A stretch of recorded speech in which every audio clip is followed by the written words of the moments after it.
ప్రతి అడవిలో ప్రతి జీవితంలో ఇద్దరు రకాల మనుషులుంటారు. వేగంతో ముందుకు దూసుకెళ్లేవాళ్లు, క్రమశిక్షణతో స్థిరంగా నడిచేవాళ్లు. ఈరోజు మనం వినబోయేది అలాంటి ఇద్దరి కథ. ర్యాబిట్ మరియు టార్టాయిస్ యొక్క లేజీ వర్సెస్ డిసిప్లిన్ కథ. ఇతనే ర్యాబిట్. అతని బలం అసాధారణమైన వేగం, కాని అతని బలహీనత అలసత్వం. అతని దినచర్యే చూస్తే ఆలస్యంగా లేచేది, పనులు మధ్యలో వదిలేయడం, ఇంకా నేనే బెస్ట్ అన్న అహంకారం. ఇక ఇతనే టార్టాయిస్. అతని వేగం మందగానైనా అతని సంకల్పం అసలు మారదు. అతను ప్రతిరోజూ ఒకే సమయానికి లేస్తాడు, అదే దారిలో నడుస్తాడు, అదే క్రమశిక్షణతో తన రోజును మొదలుపెడతాడు. అతను స్లో, కాని స్టెడీ. ఒకరోజు అడవిలో అన్ని జంతువులు కూడివచ్చాయి. ఔల్ ఒక పెద్ద ప్రకటన చేశాడు. ఫారెస్ట్ ఛాంపియన్ కోసం రేస్ జరుగుతుంది. ర్యాబిట్ నవ్వుకుంటూ, ఈ రేసు నాకే సెట్. అప్పుడే టార్టాయిస్ ముందుకొచ్చి, నేను కూడా పాల్గొంటాను అన్నాడు. అందరూ ఆశ్చర్యపోయారు. ర్యాబిట్ అయితే పగలబడి నవ్వాడు. రేస్కు ముందు ర్యాబిట్ 2 రోజులే ప్రాక్టీస్ చేశాడు. ఆ తర్వాత అలసత్వం అతన్ని పూర్తిగా పట్టేసింది. నేనెందుకు కష్టపడాలి, నేను ఫాస్ట్ని కదా అని చెట్టు కింద పడి విశ్రాంతి తీసుకున్నాడు. ఇక టార్టాయిస్ మాత్రం ప్రతిరోజూ ట్రాక్ మీద నడిచాడు. చిన్న చిన్న స్టెప్స్తో, కాన్సిస్టెంట్గా, క్రమశిక్షణతో. అతను తెలుసు, శ్రమ ఒక్కరోజివ్వకపోయినా ఫలితం మాత్రం తప్పకుండా ఇస్తుంది. చివరకు రేస్ రోజు వచ్చింది.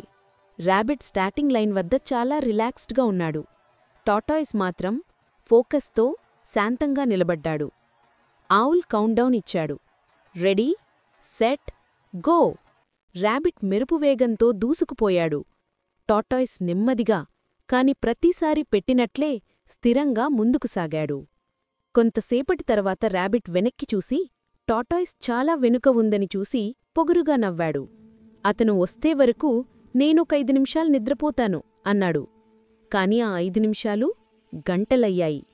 ఇక టార్టాయిస్ మాత్రం వేగం మీద కాకుండా తన క్రమశిక్షణ మీద ఆధారపడి ముందుకు కదిలాడు. సాయంత్రం సమయమైపోయింది. ర్యాబిట్ ఒక్కసారిగా నిద్రలేచాడు. అయ్యో, ఎంతసేపు నిద్రపోయాను అని భయపడిపోయాడు. పరిగెత్తుకుంటూ ఫినిష్ లైన్కి చేరుకునేసరికి టార్టాయిస్ కేవలం కొన్ని అడుగుల దూరంలో ఉన్నాడు. అడవి అంతా కేకలు వేసింది, గో టార్టాయిస్, గో! చివరకు టార్టాయిస్ ఫినిష్ లైన్ దాటిపోయాడు. ర్యాబిట్ చేరేసరికి రేస్ ముగిసిపోయింది.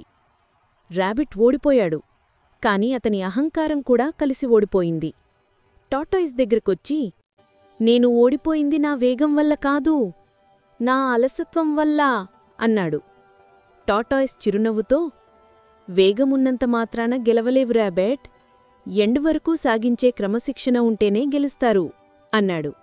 ఆ రోజు ర్యాబిట్ జీవితంలో పెద్ద మార్పు తెచ్చింది. తరువాతి రోజు అతని కూడా టార్టాయిస్ లాంటి రొటీన్ మొదలుపెట్టాడు. ఉదయం లేవడం, నిత్యం ప్రాక్టీస్ చేయడం, లేజీ నుండి డిసిప్లిన్డ్గా మారడం. టార్టాయిస్ అతనికి తోడుగా ఉన్నాడు. జీవితంలో ఎల్లప్పుడూ వేగం గెలిపించదు, క్రమశిక్షణ, పట్టుదల, కాన్సిస్టెన్సీ గెలిపిస్తాయి.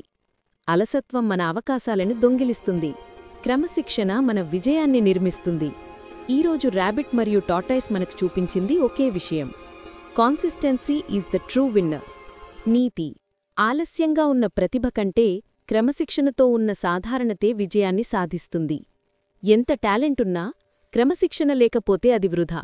నెమ్మదిగా, క్రమంగా ముందుకు వెళ్లేవాడే చివరకు గెలుస్తాడు. ఈ వీడియో మీకు నచ్చితే దయచేసి లైక్ చేయండి, మీ ఫ్రెండ్స్తో షేర్ చేయండి. ఇంకా ఇలాంటి మోటివేషనల్ స్టోరీస్ కోసం మా ఛానల్ని సబ్స్క్రైబ్ చేయడం మర్చిపోకండి. ధన్యవాదాలు.